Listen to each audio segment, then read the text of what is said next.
Buenas tardes, colegas que siguen esta clase a través de YouTube y bueno, reiteradas saludos, buenas tardes a las compañeras, compañeros que también siguen la clase de forma simultánea en Jitsi.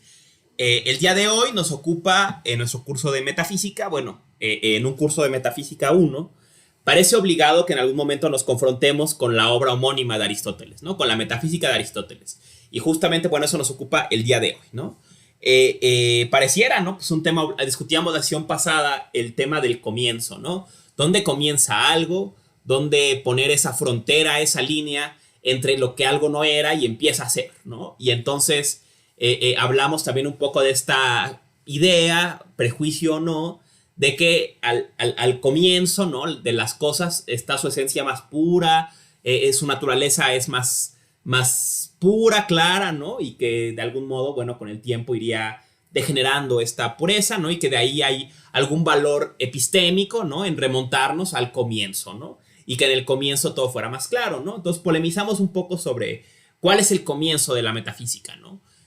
Un poco provocativamente, ¿no? Les proponía hablamos la sesión pasada de prehistoria de la metafísica, ¿no? O sea, de cómo esta forma occidental de responder a la pregunta por el ser, bueno, en su origen se desdibuja, ¿no?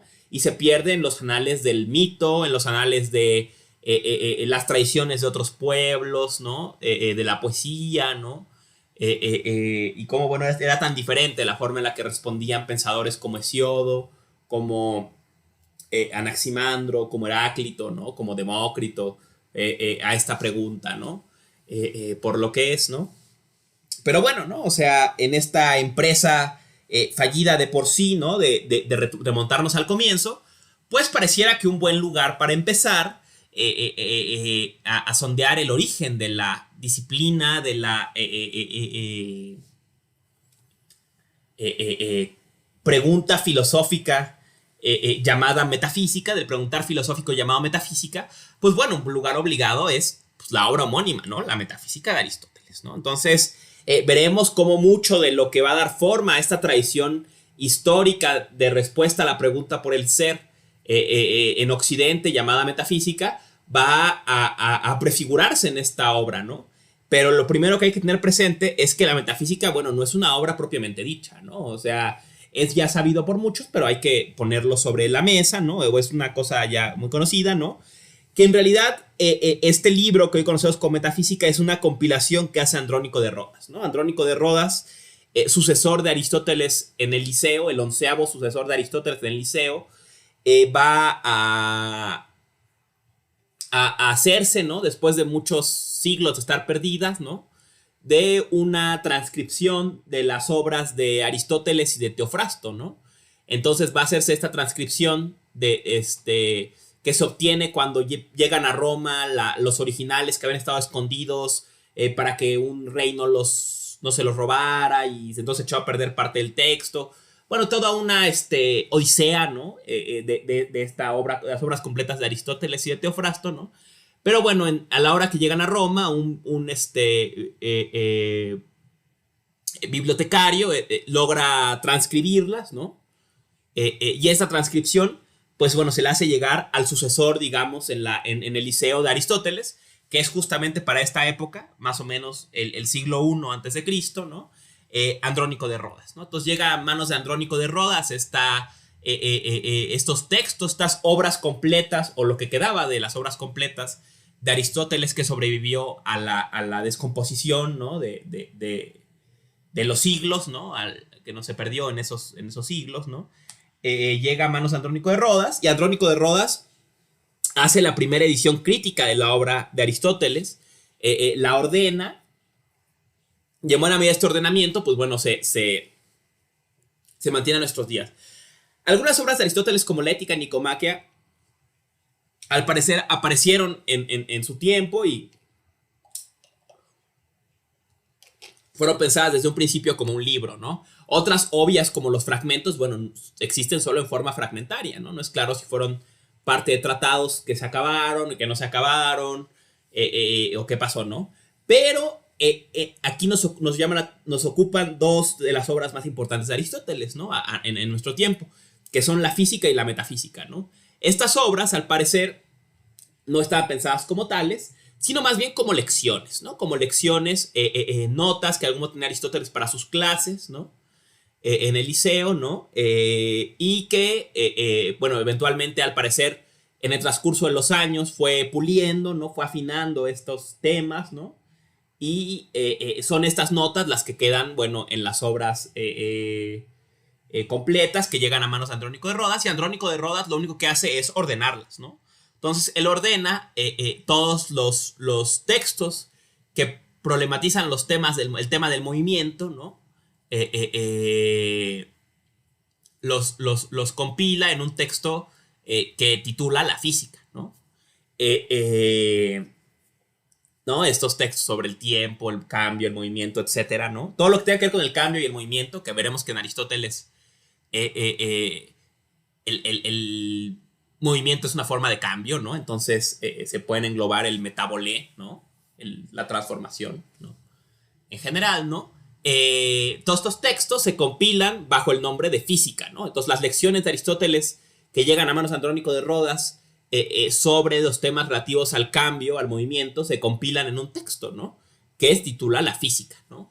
Y entonces, ¿no? Quedan un montón de textos que hablan sobre una ciencia primera o anterior o más fundamental que la que aborda el tema del movimiento, ¿no? Que la física. Y a esta obra, bueno, o estas lecciones, Andrónico las compila en 14 libros, y estos 14 libros, bueno, les da el nombre de metafísica, ¿no?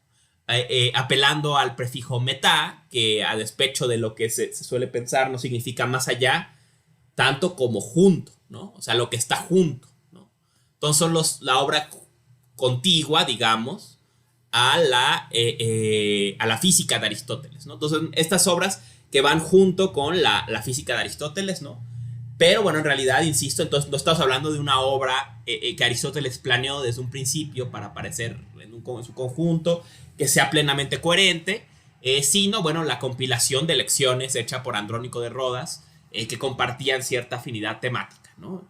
Esto, bueno, era cosa complicada, ¿no? Porque si ustedes echan una leída global a la metafísica, se dan cuenta que no hay una coherencia total en el texto, o sea, no es un texto que vaya linealmente llevando la argumentación. Es obvio que no es un libro pensado originalmente de forma coherente, ¿no?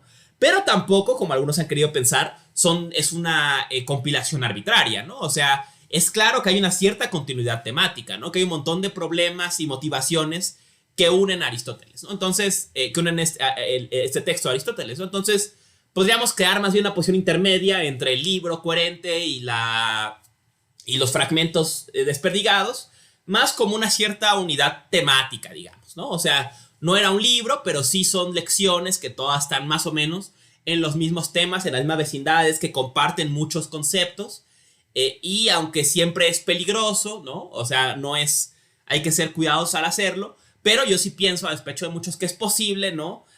Aventurar una cierta lectura muy flexible, muy laxa entre los libros, ¿no? O sea, que por más que el libro 1 y libro 4 no están conectados plenamente, ¿no? Sí hay una conexión temática que nos permite leerlos juntos, ¿no? Y no en vano, bueno, Andrónico de Rodas eligió compilarlos así, ¿no? O sea, dárnoslos juntos, ¿no? Y vale la pena leerlos juntos, ¿no? Con la salvedad de que, bueno, no vamos a encontrar una completa coherencia en el texto entre distintos libros porque no son lecciones distintas, ¿no? Dicho esto, ¿no? Vamos a dedicar 2 clases a este libro, ¿no? Que insisto, a mi parecer, da forma a mucho del pensar metafísico de la tradición occidental posterior a Aristóteles, ¿no? Vamos a encontrar cómo, bueno, hablaremos de él, pero Tomás de Aquino, el medievo, Descartes, bueno, Bruno, Ficino, ¿no? Desde los helénicos, ¿no? Desde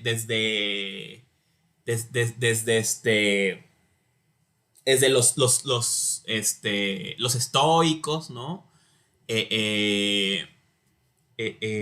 Epicuro, ¿no?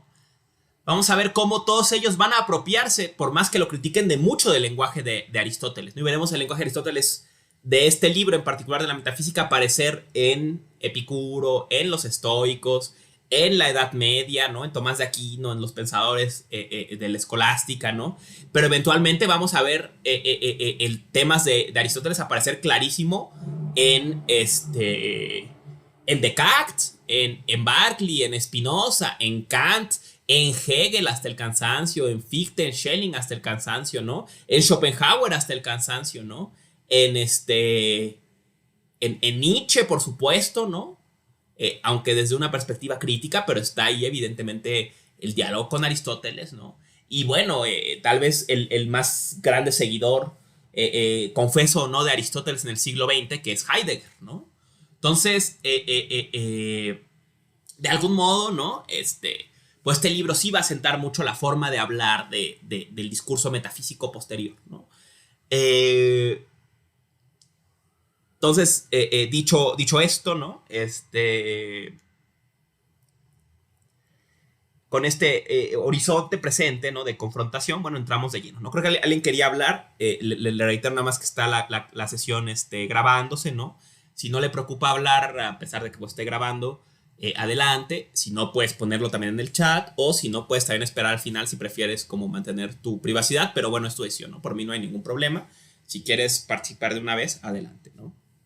Yo tengo una pregunta. ¿Por qué Aristóteles escribe de este modo, en prosa? ¿Por qué no escribe como Platón o los presocráticos? ¿Por qué cree que así es mejor para enseñar filosofía o qué onda? ¿Qué pregunta tan pertinente, ¿no? Si echas un ojo a los fragmentos de Aristóteles, te vas a encontrar que sí escribe en diálogos, ¿no? O sea, que sí recupera el estilo de los diálogos. Al parecer, algunos de estos textos son más, son notas de sus lecciones, ¿no? Entonces pareciera que estaban pensadas probablemente solo para él, o tal vez para compartir con sus alumnos de alguna forma, aunque pensemos que era mucho antes de las fotocopias, ¿no? Entonces era bien complicado. Pero eran más como este tipo de notas, ¿no? Un formato, digamos, de escritura distinto.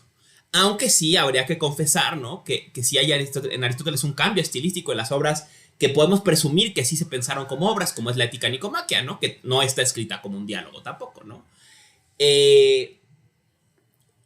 Aquí no entraré mucho en detalle, pero porque, bueno, hay mucho que decir hoy, pero es interesante, ¿no? Sabemos que Aristóteles fue tangencialmente alumno de Platón, que tienen una conexión, cierta conexión, ¿no? En vida, ¿no? Que Aristóteles llega a sus últimos años a estudiar con Platón, pero particularmente con los alumnos de Platón, si no me equivoco, particularmente con Genócrates, ¿no? Hay una controversia entre quién va a quedarse con la academia. Aristóteles de algún modo toma partida por Genócrates, si no, disculpen si me falla la memoria, tengo muy oxidado mi Diógenes Laercio, ¿no? Pero al parecer él se va con el otro, ¿no? En vez de irse con Espeusipo, ¿no? Y hay un descontento de que sea Espeusipo el sucesor y no, digamos, un sucesor, digamos, familiar y no uno intelectual, ¿no? Entonces, bueno, a lo que voy es que va a estar muy influido Aristóteles por el pensar de Platón, pero no necesariamente por el que pensamos, ¿no? Por el que normalmente conocemos, ¿no? Por el llamado Platón de los diálogos intermedios, ¿no? Si leemos la metafísica, abundan las referencias a Platón, abunda el problema de los géneros, abunda el problema de las formas, pero llama la atención que cuando critica la teoría de las formas, no se le atribuye tanto a Platón como a Genócrates, ¿no? Mientras que a Platón habla mucho de que él cree que los números son entes, ¿no? Cosas así, que le critica. Bueno, sí critica, ¿no? En un sentido general de criticar, ¿no? O sea, problematiza sobre estos temas, ¿no? Y esto muestra, ¿no? Que en la época, es muy probable que en la época en la que Aristóteles tuvo contacto con Platón, Platón ya no defendía la teoría de las ideas, ¿no? Sino más bien estaba más cercano a Platón del sofista, ¿no? Y de estos textos, diálogos tardíos, ¿no? Que incluso ya hasta cierto punto van, pues no lo abandonan plenamente, pero volviéndose más laxos en el estilo del diálogo, ¿no? O sea, los diálogos tempranos, ¿no? De preguntas y respuestas tan directas, pues ya están muy lejos, ¿no? Ya encontramos largos pasajes casi en prosa, ¿no? En Platón tardío, ¿no? Y habrá sido esta época la que influyó mucho a Aristóteles, ¿no? No sabemos cómo escribían todos los presocráticos porque mucha de su obra íntegra está perdida, ¿no? Es claro que algunos usaron el formato de del poema, ¿no?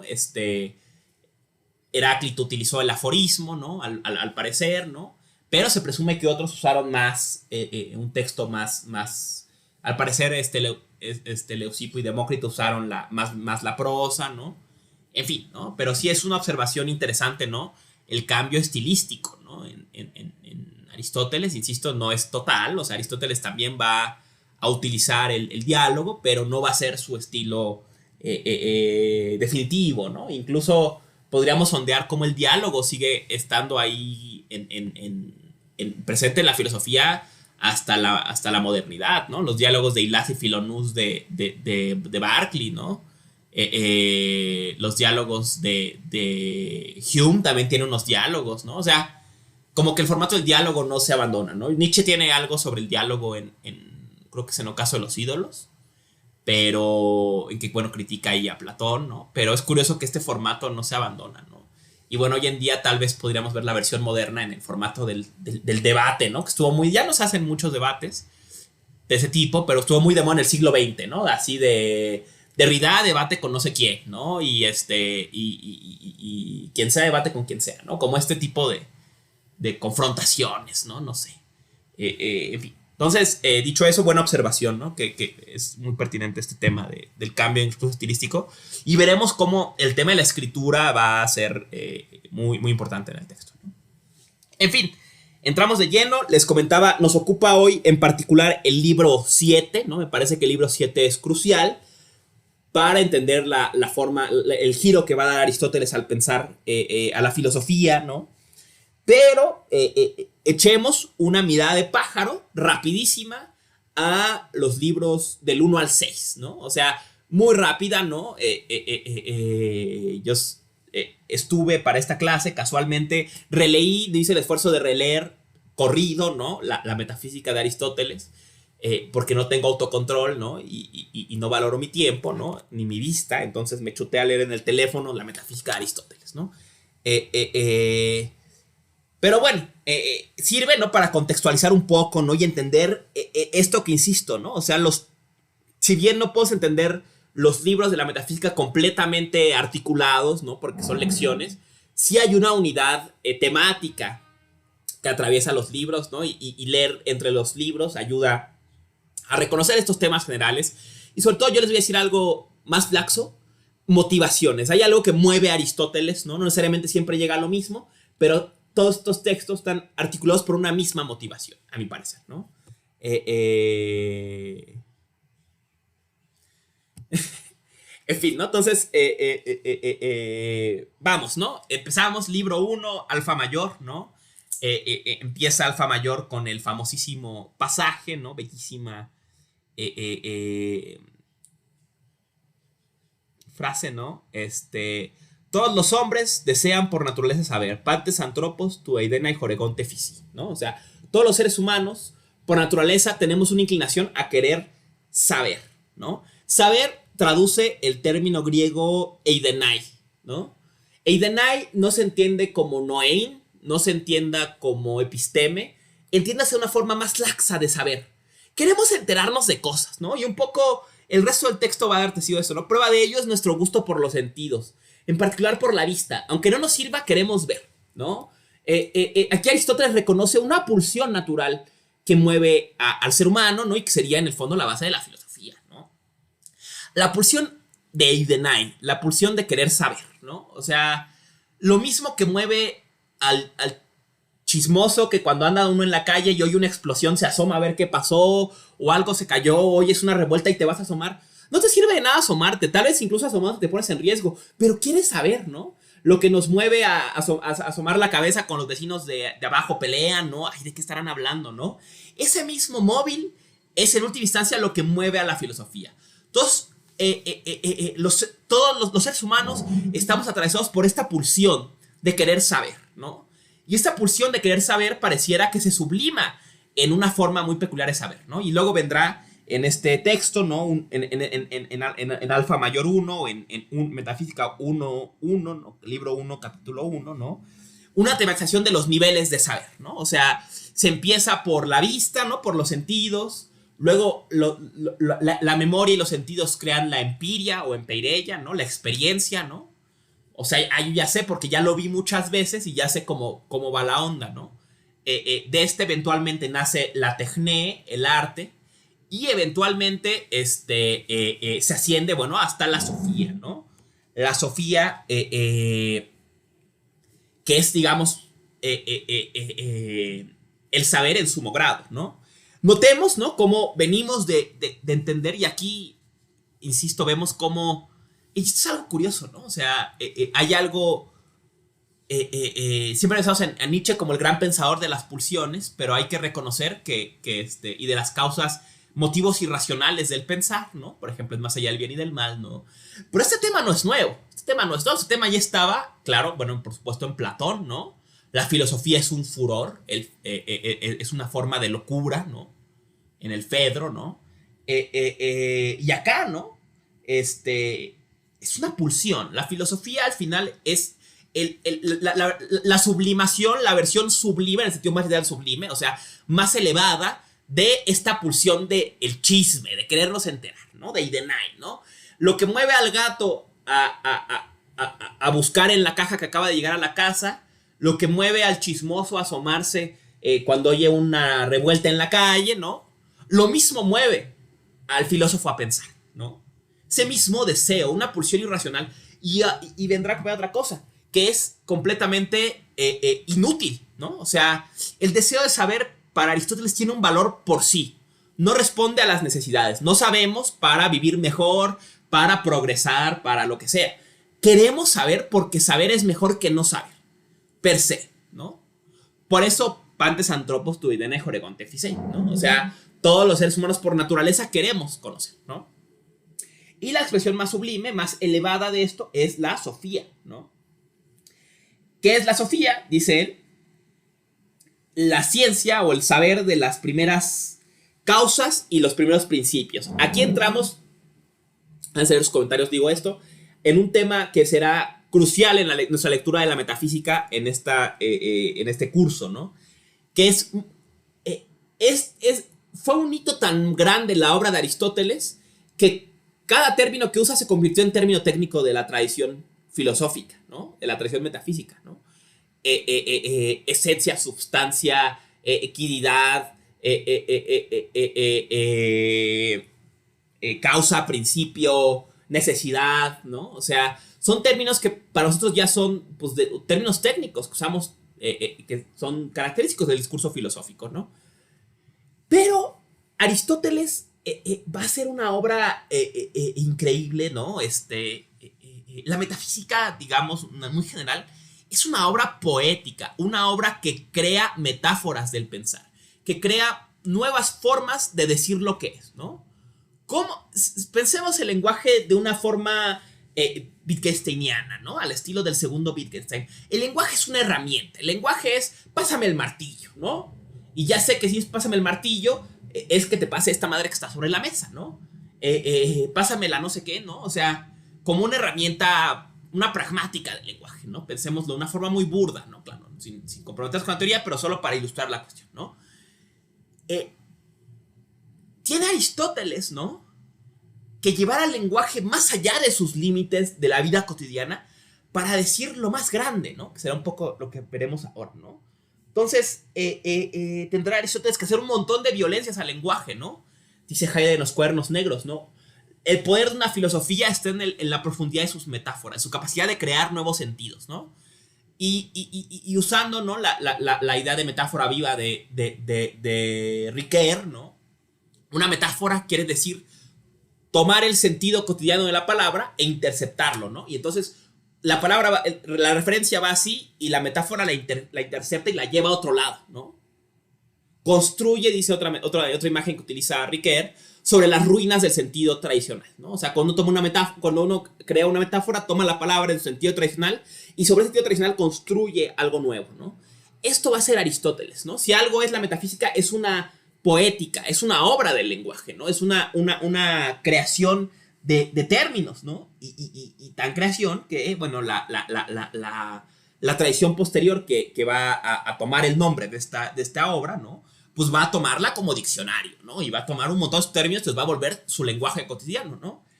Pero, ¿no? Y es un poco la cuestión a lo que iba, ¿no? Es importante, ¿no? Un poco haremos un esfuerzo de intentar desmarcar estos conceptos lo más posible de esta carga que la tradición les ha dado, ¿no? Vamos a leerlos lo más griego que podamos, ¿no? Lo más griego que podamos leerlos, ¿no? Lo más cercano a este sentido olvidado sobre metros y metros de nuevos sentidos metafóricos puestos sobre el término, ¿no? Entonces, aquí, ¿no? Pues bueno, la Sofía, ¿no? Volviendo al tema de la Sofía, ¿no? Es lo que empezó esta digresión, ¿no? La Sofía es el saber de las primeras causas y los primeros principios, ¿no? Causa traduce aitías, ¿no? Aitías, literalmente, bueno, se ha traducido técnicamente como causas, pero se suele usar también como responsabilidades, como culpas, digamos, ¿no? Era un término usado mucho en el lenguaje jurídico, ¿no? ¿Quién es el responsable? Responsabilidad, culpa, ¿no? Imaginemos, ¿no? Como la causa, las cuatro causas de Aristóteles, que ahorita hablaremos, ¿no? Pensémoslas como las cuatro culpas, las cuatro responsabilidades, ¿no? Las cuatro cosas responsables de que algo exista, ¿no? No sé si ayuda a esto un poco a ilustrar el tema, ¿no? Y la palabra para principios, ¿no? Para primeros, proton, ¿no? Vamos a ver aquí en el griego, bueno, no sé, aquí están...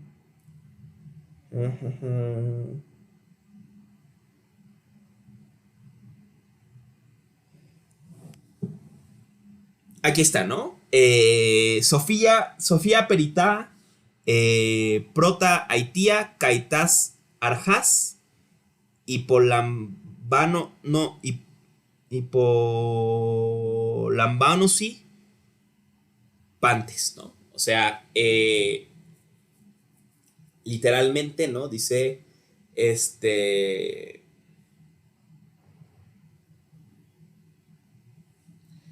sabiduría versa en opiniones de todos sobre los primeros causas y sobre los principios, ¿no?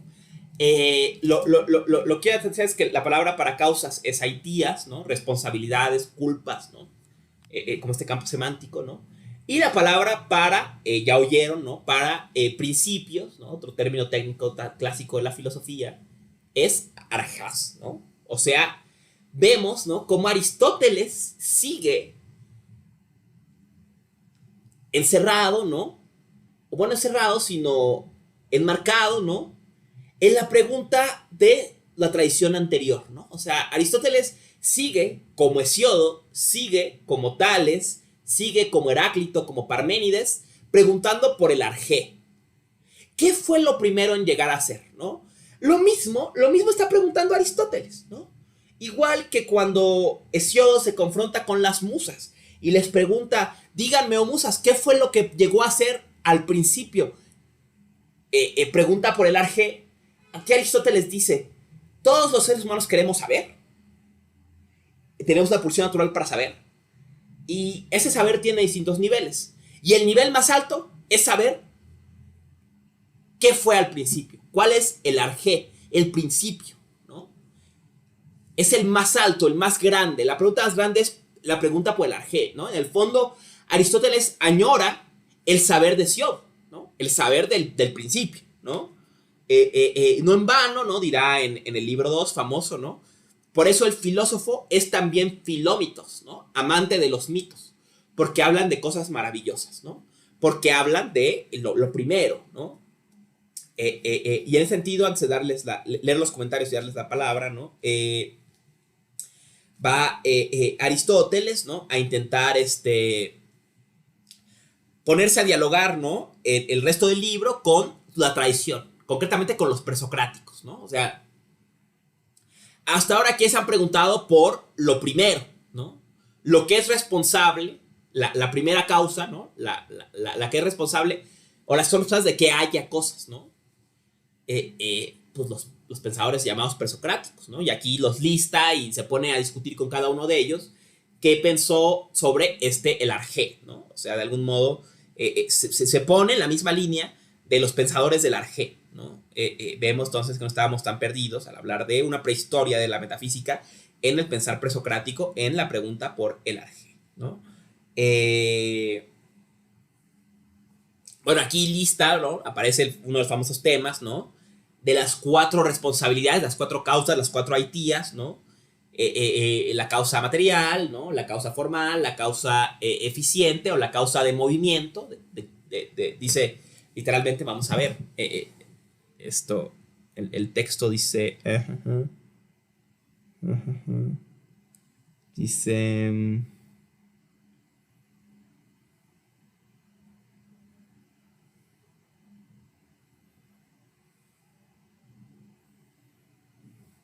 Aquí está. Las causas primeras, ¿no? Las arjés aitías. Es el tema de alfa mayor 3, ¿no? Y dice...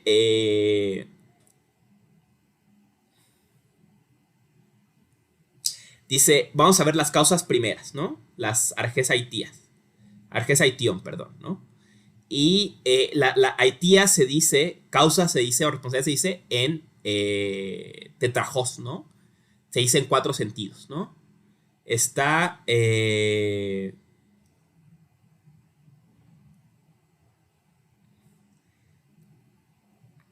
se dice,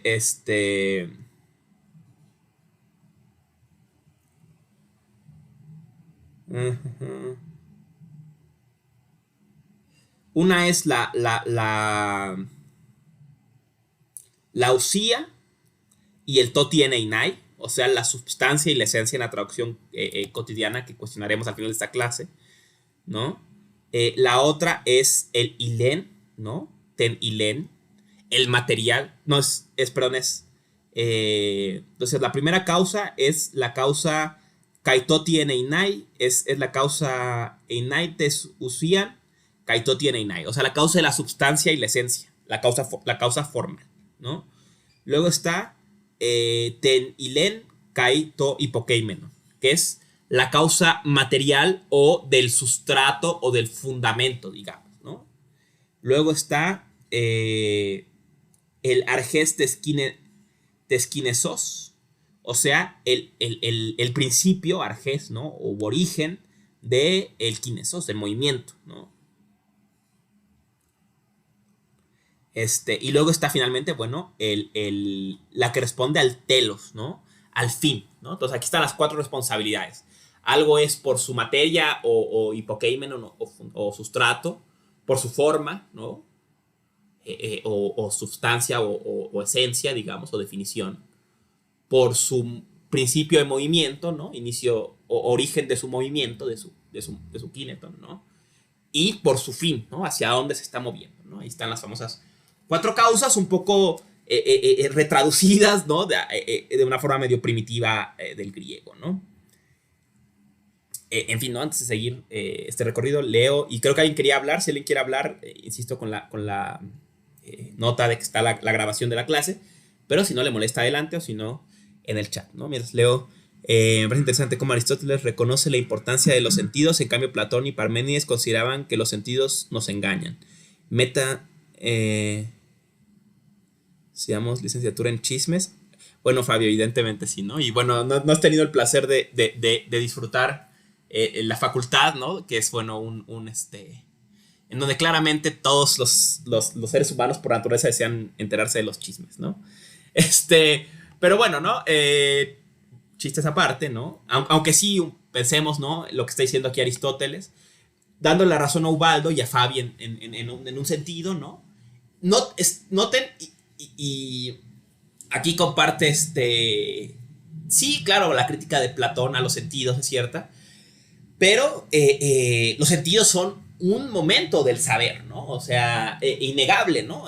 En la famosa símil de la línea de República, bueno, por más que sea el nivel más bajo de saber, unos niveles más bajos de saber, ya participa del saber, ¿no? O sea, ya ver participa del saber, ¿no? Y ya decía Derrida en su famosa crítica en la farmacia de Platón, ¿no? Cómo Platón siempre habla del toagatón, del bien, en términos corpóreos, ¿no? O sea, lo ves, ¿no? la imagen de la luz de la caverna, ¿no? La alegoría de la caverna, ¿no? Finalmente sigue usando imágenes corpóreas, ¿no? Nunca logra divorciarse de la corporalidad, ¿no? Por más el conocimiento que quiera, no puede, ¿no? Divorciarse de esta dimensión corpórea, ¿no? Y bueno, hay lecturas que intentan, sobre todo en el Renacimiento, ¿no? Que intentan reivindicar lo corpóreo, lo carnal en Platón, ¿no? Es muy interesante. Pero sí, ¿no? O sea, y reconozcamos también cómo... Y eso yo creo que de algo tienen razón, ¿no? O sea, desde Platón es claro, ¿no? Y ahora en Aristóteles, que la filosofía misma, el filósofo reflexionando sobre su actividad, ¿no? Debe reconocer que en el fondo, como la palabra lo expresa perfectamente, y yo lo confieso sin ningún tabú, es una filia, ¿no?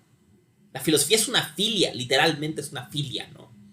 No podría ser más filia que llamarse filosofía. Es la filia de la sofía, la filia del saber de las causas y los principios, diría Aristóteles, ¿no? Pero al final es una filia, ¿no? Como las otras filias que no mencionaremos para que no nos censuren en YouTube, ¿no? Pero que conocemos abundantemente, ¿no? En que, bueno, todos disfrutamos de alguna filia, ¿no? Y en este caso, por lo menos, de la filia de la sofía, ¿no? Y eso le da... Es interesante, ¿no? Pensar esto que dice siglos después Nietzsche, ¿no? Con tanta claridad. La filosofía, por más que se las quiera dar de sublime, nace de una pulsión, nace de un deseo, ¿no? Y bueno, cuestiona la idea del deseo del saber, pero finalmente hay que reconocer que esta empresa racional, que se pinta siempre como una empresa racional, ¿no? O al menos tradicionalmente, ¿no? Ella misma parte de un fondo irracional, de un deseo, de una pulsión, ¿no?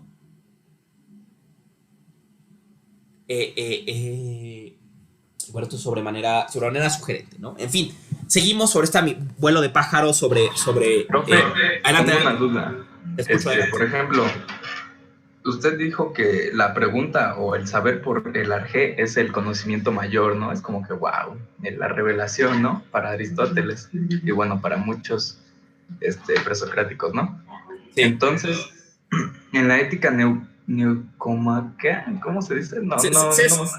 Nicomaquea, sé exacto a qué punto vas. Sí. Sé a dónde vas. Al tema del libro 1, que el conocimiento más grande es el de la ética. Sí, bueno, no sé si voy para allá, pero bueno, tengo esta duda de que... Adelante, perdón. Es que ahí se contradice Aristóteles, él mismo, pero sigue. De que si la eudamonía o ser eudaimon,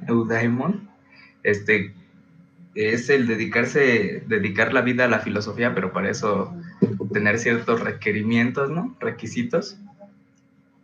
El simple hecho de dedicarse a la filosofía, o bueno, al preguntarse, ya cumpliendo esos requisitos, te hace más feliz o igual de feliz que una persona que, por ejemplo, hipotéticamente tenga el conocimiento del arjé, o son iguales de eudaemones, de felices. Sí. Veo lo que dice. Sí, lo pensaba porque el libro 1 de Ética Nicomaquea dice Aristóteles como el conocimiento más importante y más grande es el de la ética, ¿no? Y aquí, bueno, obviamente no piensa eso, ¿no? Es complejo. No, cierto, no se me ocurrió eso, pero sí. Pero sí, ¿no? Se le contradice explícitamente, ¿no? O sea, sí. A veces yo siempre que lo he pensado que Aristóteles tal vez era más bien como muy grandilocuente, ¿no? De que siempre lo que decía que era lo más chido y más importante de todo, ¿no? Pero, de lo que dices, ¿no? Adelantémonos un poco, aunque será más clara la oración que viene, al libro 12, ¿no? Sin entrar mucho en detalles del tema que vamos a problematizar la acción que viene, ¿no? El primer motor se suele leer ya el libro en metafísica como causa, que mueve como causa final, ¿no? O sea, como, digamos, el primer motor suele interpretarse, me parece una interpretación muy bella, como la idea misma de perfección, ¿no? De completud. Y por eso mueve todo, porque todo se mueve hacia la causa final, que es la perfección, digamos, realizarse plenamente. Y entonces crea Aristóteles que desde nuestra perspectiva humana, ¿qué es lo que hace el primer motor? Pensar. Lo que hace el primer motor es pensar. Porque ya vimos que todos los seres humanos por naturaleza desean conocer.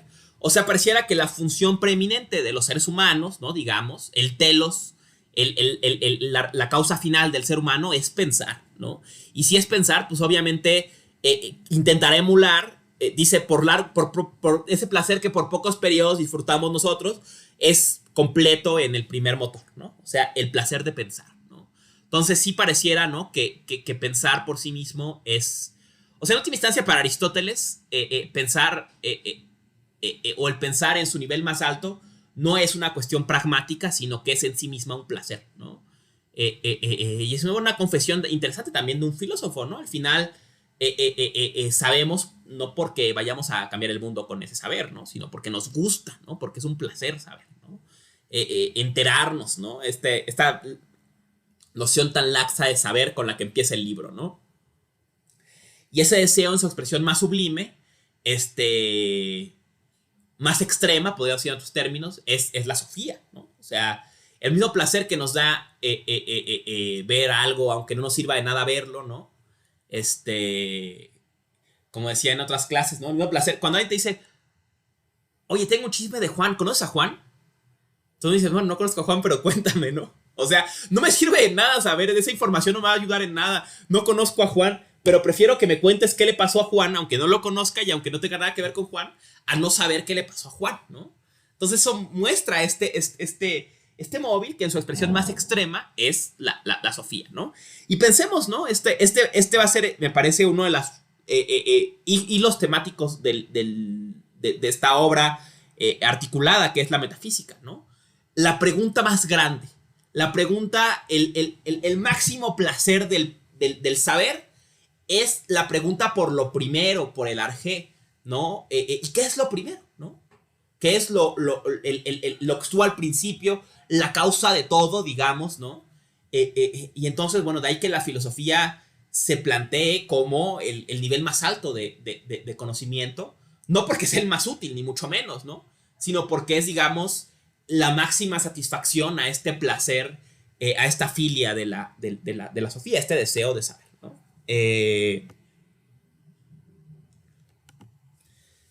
Pero sí, ¿no? O sea, si hay una... En otros textos, ¿no? Pareciera que Aristóteles sí es más... O sea, reconoce otras necesidades, ¿no?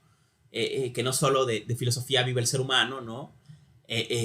Todos los textos, sobre todo de política, ¿no? Reconocen estas otras dimensiones, la importancia de... Incluso del consenso, ¿no? Con la sociedad, ¿no?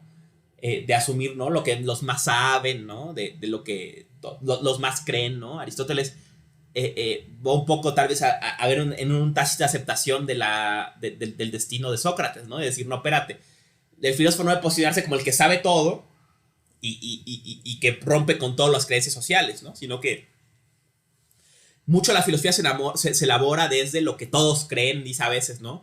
Lo que los más sabios creen, bueno, vamos desde eso a construir, ¿no? Pero sí, bueno, hay una dimensión más holística, tal vez. Pero en este texto, digamos, en que estamos analizando la vocación filosófica por antonomasia, ¿no? O sea, la máxima satisfacción, el máximo saciar esta filia de los pensadores, ¿no?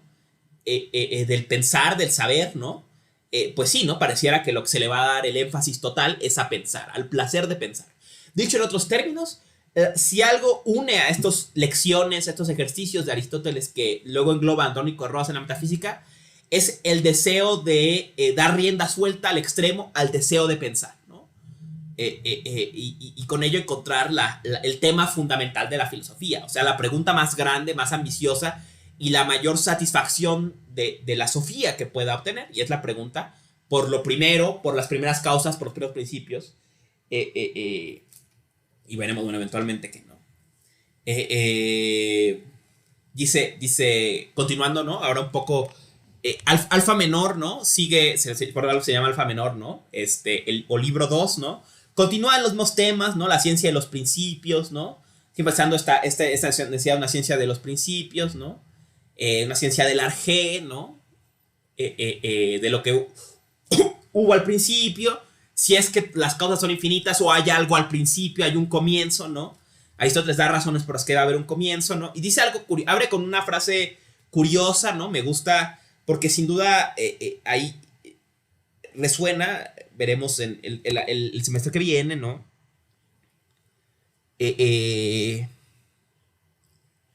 me suena mucho a cosas que luego va a decir Heidegger, ¿no? O sea, no digamos,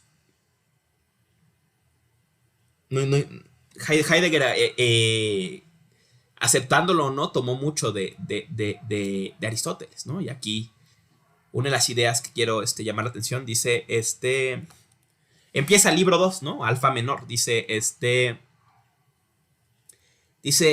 la investigación de la verdad es en un sentido difícil, pero en un sentido fácil. Lo prueba el hecho de que nadie puede alcanzarla dignamente ni yerra por completo, sino que cada uno dice algo acerca de la naturaleza. Individualmente no es nada o es poco lo que contribuye a ella, pero de todos reunidos se forma una magnitud apreciable. Número 1, este es un guiño, ¿no? Gesto del sombrero a la tradición, ¿no? O sea, nadie yerra en la búsqueda de la verdad, nadie yerra en la búsqueda del primer principio, pero nadie lo alcanza plenamente tampoco, ¿no? Entonces nada más damos aproximaciones, ¿no? Y además es curioso, ¿no? Pareciera o lo que a mí leo, ¿no? Hacia este pasaje, ¿no? Como decir que algo de este saber, ¿no? Algo de esta pregunta sobre todo, ¿no? La más grande, algo, no sé si inaccesible a los humanos completamente, ¿no? Pareciera que algo este deseo máximo del saber, ¿no? De la Sofía, no sé si inalcanzable plenamente, o sea, nunca sabremos las primeras causas y los primeros principios plenamente, nunca sabremos qué es el ente tanto que ente plenamente, ¿no? Pero también siempre tenemos algún acceso a estas primeras causas y los principios, ¿no? De algún modo, si el tema es todo, pues algo de ese todo nos es accesible, ¿no? Tenemos, dirá Heidegger, una cierta precomprensión del ser del ente, ¿no? O sea, no lo sabemos, pero ya estamos en relación con él. Algo sabemos, ¿no? No atinamos completamente, pero tampoco erramos completamente, ¿no? Esta frase me parece interesante, ¿no? Con la que abre el libro 2, ¿no?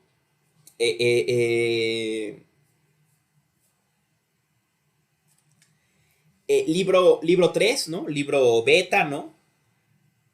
En beta vamos a ver una conexión, ¿no? Entre la pregunta por el principio, ¿no? Dice, todas las ciencias, bueno, también eso vamos a verlo en el libro, el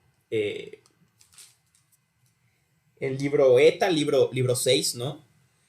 Todas las ciencias son ciencias sobre algún ente, ¿no? Sobre, en su carácter de si se mueve, si está vivo, ¿no? Sobre algo que es, ¿no? Pareciera que la pregunta más grande, la pregunta por lo primero, ¿no? Por el arjé, es la pregunta por lo que es en general, ¿no? A secas, ¿no? Entonces, la pregunta por el arjé, ¿no? La ciencia del principio, la ciencia del arjé, en libro 3, en beta, ¿no? Es la ciencia de la usía, ¿no? Hablemos un poco, aunque vamos a abundar sobre esto en libro 7, el concepto de usía, ¿no?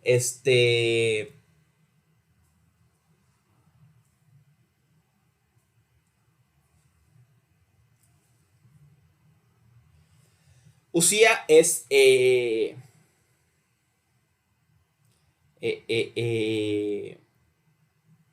bueno, no, guardemos al libro 7, porque va a ser el tema, no nos hagamos bolas, ¿no?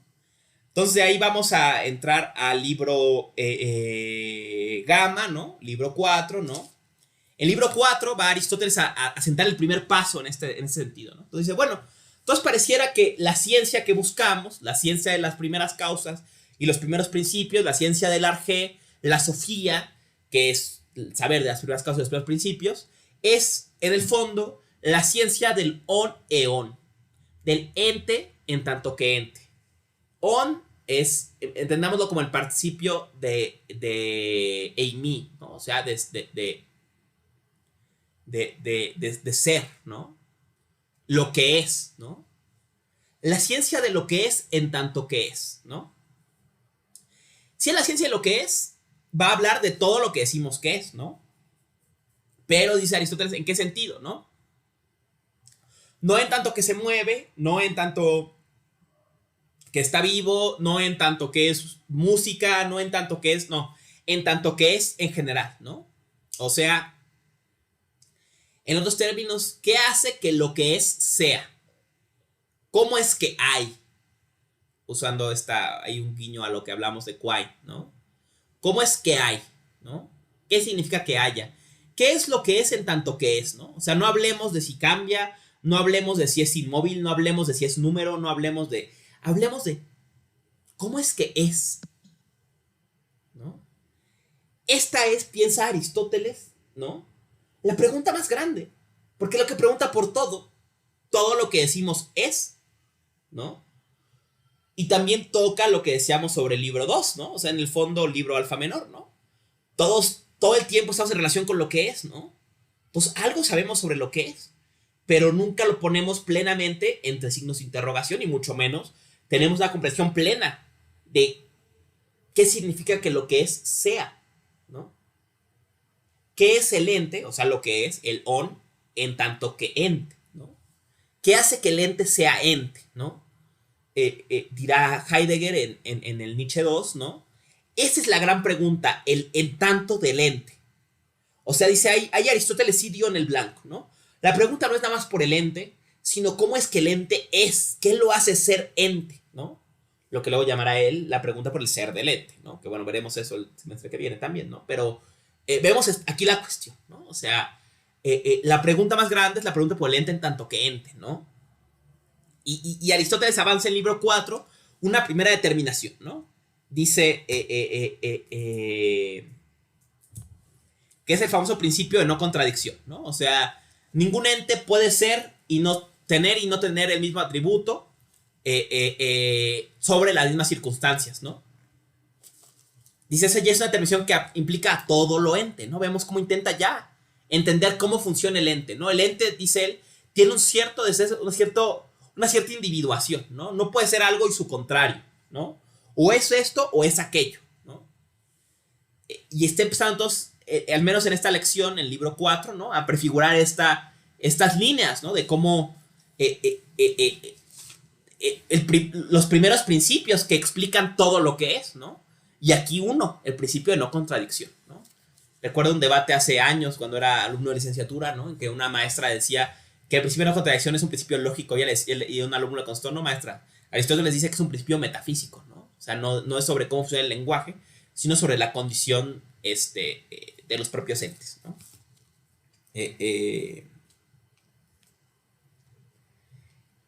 En fin, de ahí viene el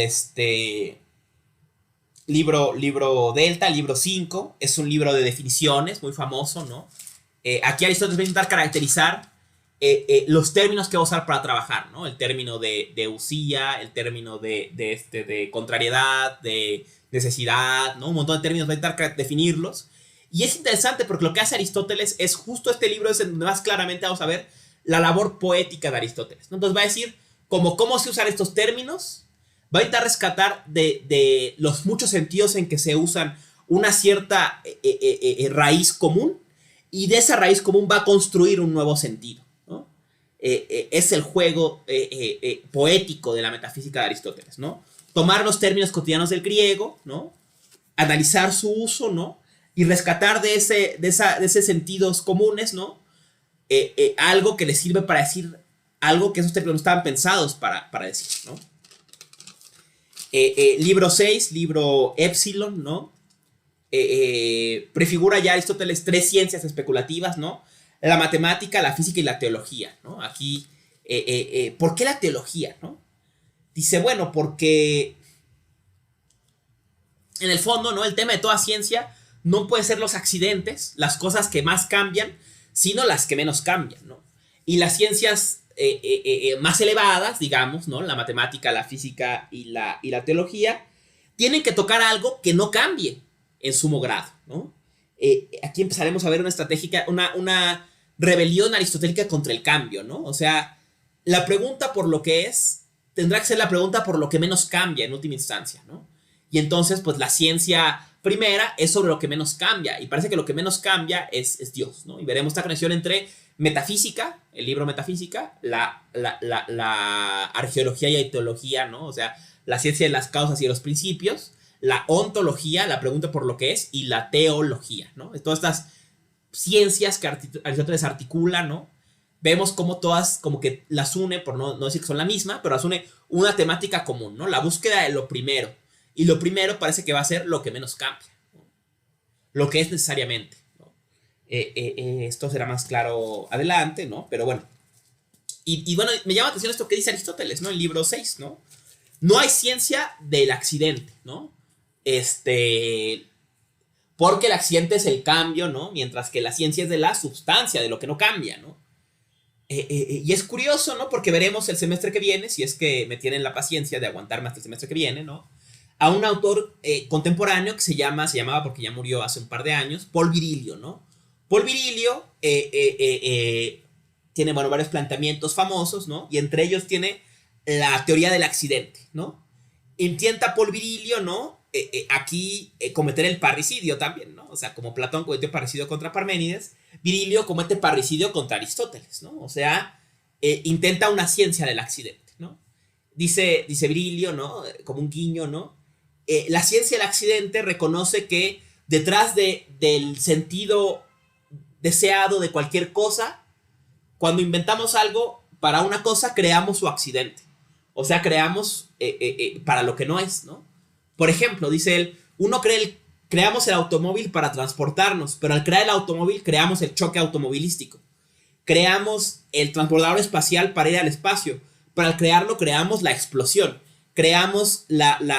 Descubrimos la energía nuclear para generar electricidad, pero creamos Chernobyl, ¿no? O sea, siempre dice, no puede separarse el sentido deseado de algo de su accidente, de su posibilidad de funcionar no como debería funcionar, ¿no? Y ahí intenta una ciencia del accidente y bueno, con un guiño muy, muy propio a la época actual, ¿no? En que dice el problema de la globalización es que entre más se globalizan las tecnologías, esas tecnologías globales que tienen un fin, por ejemplo, el transporte de mercancías, al crear esas tecnologías, creamos su accidente. Esto es la pandemia, por ejemplo, ¿no? La posibilidad de que un virus se distribuya por todo el planeta de forma muy rápida, ¿no? La tecnología que era para transportar mercancías es la misma que usa para transportar virus, ¿no? O sea, lleva siempre su accidente, su modo no deseado de ser, ¿no? Pero bueno, no solo es una nota de que sí hay un intento al menos, ¿no? De Virilio de ir en contra de Aristóteles en este libro 6 e intentar una ciencia del accidente, ¿no?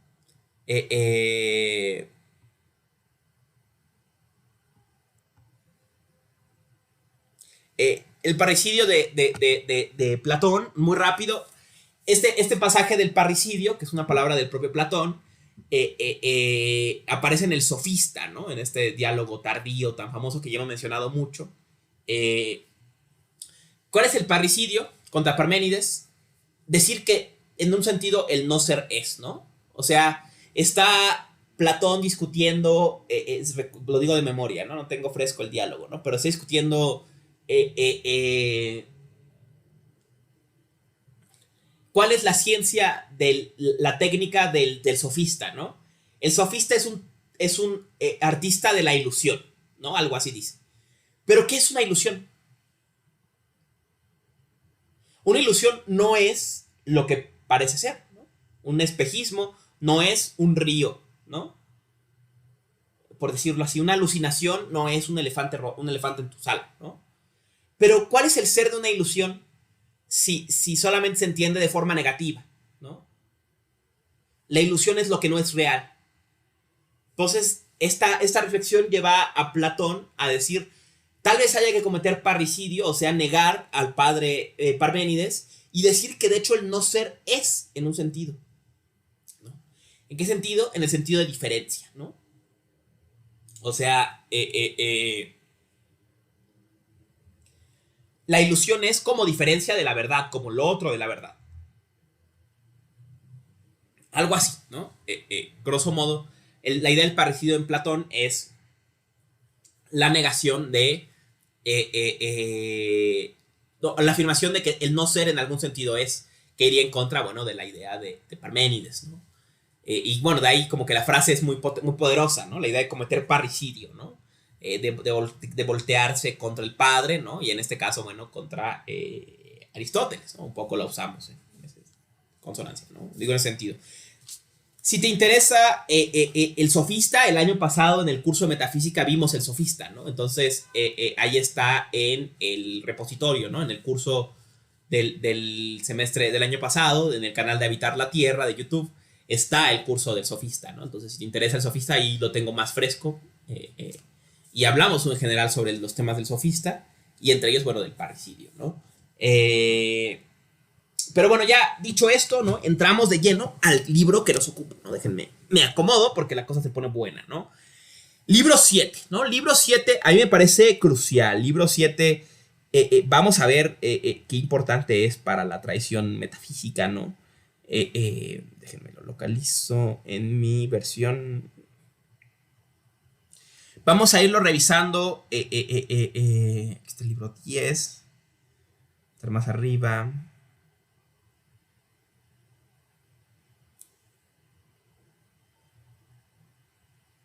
Libro 8, no. Aquí está. Libro 7. Pero estamos hasta el capítulo 8. Aquí está. Libro 7. O sea, libro Z, ¿no? Este libro, ¿no? De algún modo parece estar conectado, ¿no? Al libro 5, ¿no? Libro 5, el libro de las definiciones. Siempre empieza diciendo... Ananke se dice en muchos sentidos, legetai polas, ¿no? O sea, se dice en muchos sentidos, ¿no? La necesidad se dice en muchos sentidos, sustancia se dice en muchos sentidos, contrariedad se dice en muchos sentidos, ¿no? Misma estrategia va a reaparecer, ¿no? O sea, pareciera casi como un fragmento perdido, pero bueno, bastante más extenso, ¿no? Dice, bueno, el propio término ton, legetai, polajos, ¿no? Lo que es, se dice en muchos sentidos, ¿no? Esto es, ¿no? O sea, hay muchos sentidos de ser, ¿no? En otros términos, de muchas cosas decimos que son, ¿no? Dice, algunos pusimos...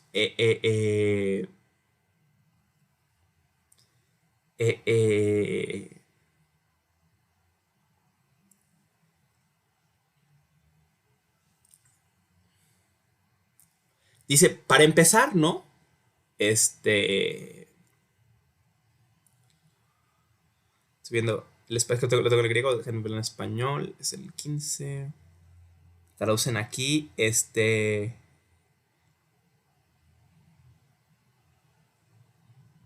no es antes. Prediciendo ente en tantos sentidos, es evidente que el primero ente de estos es la actividad, que significa la substancia. No, es antes, ¿no? Dice, pues por una parte significa la actividad y el algo determinado, y por otra parte la cualidad o la cantidad o cualquiera de los demás predicados de esta clase. Dice en griego, ¿no? Literalmente, ti,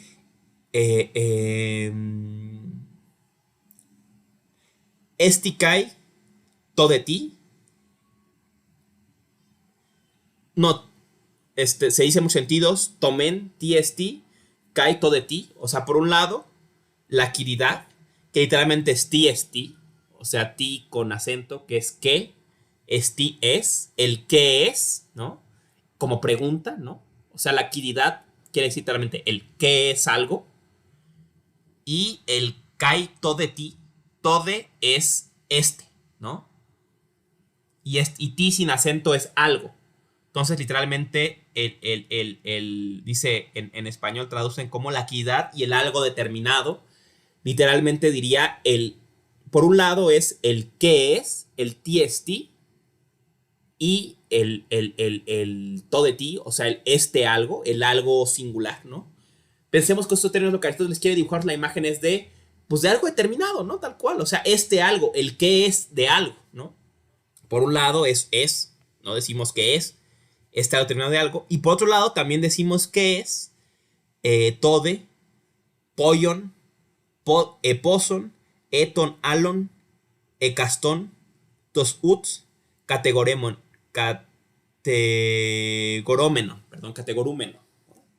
O sea, por un lado es la cosa determinada decimos que es, pero también decimos que sus predicados son. O sea, tanto las cualidades, las categorías de algo, digamos, las cualidades de algo, como ese algo son, ¿no? Aquí vemos, ¿no?, cómo Aristóteles juega con esta noción general, ¿no? O sea, decimos que las cosas son, pero también sus cualidades son, ¿no? Pero son en menor grado, ¿no? Aquí va a entrar la cuestión, ¿no?, de grados de ser, ¿no? Pero dice, pero es evidente que el proton es el TST, que significa el tesúsias, la sustancia, ¿no? Decíamos que, decía en español, pero decimos ente, en tantos sentidos, es evidente. Es evidente que el primero de estos es la quiridad, que significa la sustancia. O sea, de los dos sentidos fundamentales en que entendemos el término ser, o lo que es, ¿no? De las dos cosas que decimos que son, esto es las cualidades y el qué es de algo, el qué es, la quiridad, es el primero. Entonces, aquí ya estamos diciendo que el predicado es de forma secundaria a el qué es algo, ¿no? Veremos a qué se refiere adelante, ¿no? Y más aún, dice, la quiridad significa la usía, ¿no?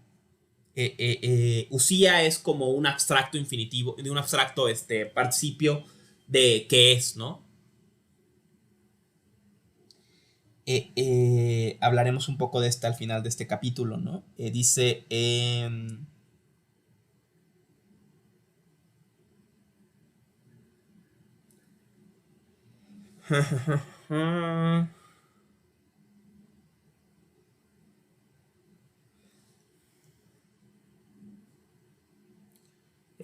porque, y usa los ejemplos de Aristóteles, ¿no? Es primero el hombre que estar sano, que ser músico, ¿no? Porque ni estar sano ni ser músico tiene existencia si no es en el hombre que está sano o que es músico, ¿no?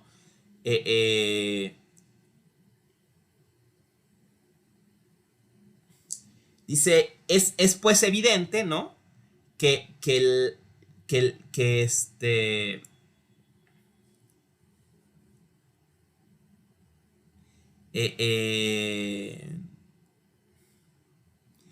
el ente en primer grado, o sea, o en grado primeramente, sea la sustancia, ¿no?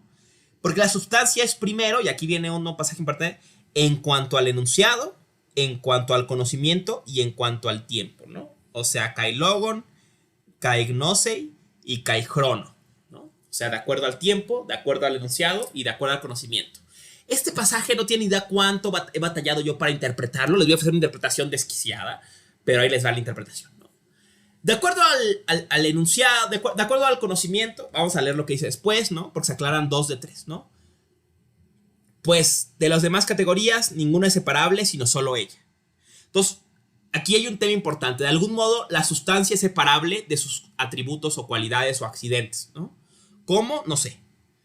Y en cuanto al enunciado de ella, es lo primero, pues el enunciado de cada cosa entra necesariamente en la sustancia y queremos conocer cada cosa mejor, de modo cuando conocemos qué es el hombre o el fuego, más que cuando conocemos su cualidad o su cantidad o dónde está, puesto que también conocemos cada una de estas mismas cosas cuando sabemos qué es la cantidad o la cualidad, ¿no? Entonces, dice Aristóteles, ¿no? Es primero la sustancia, la usía, que las cualidades. Y es primero de acuerdo al conocimiento, de acuerdo al enunciado o al logos, al decir, y de acuerdo al tiempo. Ya vimos, de acuerdo al conocimiento es obvio, ¿no? Dice, porque creemos que conocemos algo más si sabemos qué es su quiridad, su TST, su usía, que si sabemos si es verde o es azul o está allá o está caliente, ¿no? Luego, de acuerdo al enunciado, porque no decimos es verde, sino la mesa es verde. O sea, requiere qué es lo que es verde, ¿no? El TST, la quiridad, una vez más, el qué es algo, ¿no? Para luego decir que es verde o es azul o está caliente o dónde está, ¿no? Entonces ya vimos que de acuerdo al enunciado es algo claro porque es primero la usía que los atributos, de acuerdo al conocimiento, ¿no? Pero esta siempre me ha parecido problemática o interesante, por lo menos digna de ser analizada, de acuerdo al tiempo, de acuerdo al crono, ¿no? ¿Qué quiere decir? Que la sustancia sea primero que sus atributos. ¿En qué sentido es primero en el tiempo que sus atributos? Dice Aristóteles, la única explicación que nos da es porque es separable. La separabilidad va a ser la diferencia crucial aquí entre sustancia y atributos. Entre hombre y enfermo, por ejemplo, es el ejemplo que siempre uso, ¿no? Y yo me he preguntado, pero si en realidad solamente hay hombres enfermos, blancos, negros, sanos, ¿no? Damos ejemplos de Aristóteles, no, ninguna alusión racial ni nada, ¿no? Así tal cual los usa. ¿Cómo es posible que hombre se separe de sano o de enfermo, ¿no? O de músico o de cualquiera de estas cualidades, ¿no? Si lo que tenemos siempre es el compuesto de la sustancia y sus cualidades accidentales, ¿no? ¿En qué sentido hombre y sano o hombre y enfermo se separan? Y más aún, ¿por qué dice Aristóteles que esa es la primacía de la usía de acuerdo al tiempo? ¿Qué es el tiempo aquí lo que va a ser crucial? Esta es la respuesta que se me ha ocurrido. A ver qué opinan ustedes, ¿no? Yo pienso, ¿no? ¿En qué sentido el tiempo separaría al hombre de la cualidad de estar enfermo? Pues porque el hombre se cura. O porque el hombre se enferma, porque hubo un tiempo que no estuvo enfermo, luego se enfermó y fue el hombre y enfermo juntos, y luego se curó y ya era el hombre, pero sin estar enfermo, ¿no? Entonces, es separable la usía de las cualidades de acuerdo al tiempo, porque la usía es más persistente, dura más que las cualidades en el tiempo. O sea, tengo una duda aquí. Adelante, te escucho. Entonces, si un hombre se muere por la enfermedad, entonces la esencia del hombre era la enfermedad. Espérate, vamos a... Todavía no estamos hablando de esencia, pero vamos a llegar a ese... Si la ósea, vaya, si la ósea. Ahorita estamos en un problema que es justo a lo que vamos. Hasta ahorita no sabemos qué es usía. Usía solamente es lo mismo que la actividad de algo, lo que hace que el algo determinado. Pero ¿qué determina que algo sea algo y no sus cualidades, ¿no? Este va a ser un problema de la siguiente parte del libro.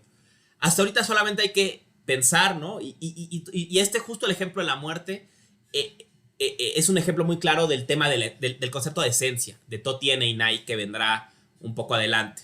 Pero hasta ahora estamos separando la actividad, que es, dice él nada más que es sinónimo de usía, sin explicarnos nada qué es usía. Solo puedo decir que usía es actividad, o sea, el qué es algo. Es más o es primero que sus predicados o atributos. Y dice que son separables. Dice que son separables de acuerdo al tiempo. La única explicación que a mí se me ocurre es esta. Que son separables de acuerdo al tiempo porque la actividad, la usía, persiste mientras que los predicados van y vienen, ¿no? Pero todavía no sabemos qué es usía. Si notas hasta ahora, el libro no ha ofrecido mayor caracterización. Claro, no es difícil imaginar que si la usía es la actividad, el qué es algo, que tenga algo que ver con su esencia, con su definición. Pero eso será tema adelante. Entonces, mantén presente esta pregunta. A ver si la logramos contestar cuando pasemos a esa parte, ¿no? Pero bueno, hasta ahorita nos quedamos con ese recuento, ¿no? O sea, la actividad es primero que los atributos, ¿no? Ay, me perdí. Estamos en la 407. La actividad es primero que los atributos, ¿no? O la usía es primero que los atributos en el conocimiento, en el lenguaje, pero particularmente en el tiempo, ¿no? Y en el tiempo les ofrecía yo esta explicación, ¿no? Porque la usía persiste y los cambios no. Y esto nos recuerda al libro 6, ¿no? No hay ciencia del accidente porque el accidente cambia, mientras que la usía no. Entonces, el tema va a ser que la ciencia primera será la ciencia de lo que menos cambia, ¿no? Dicho esto, ¿no? remata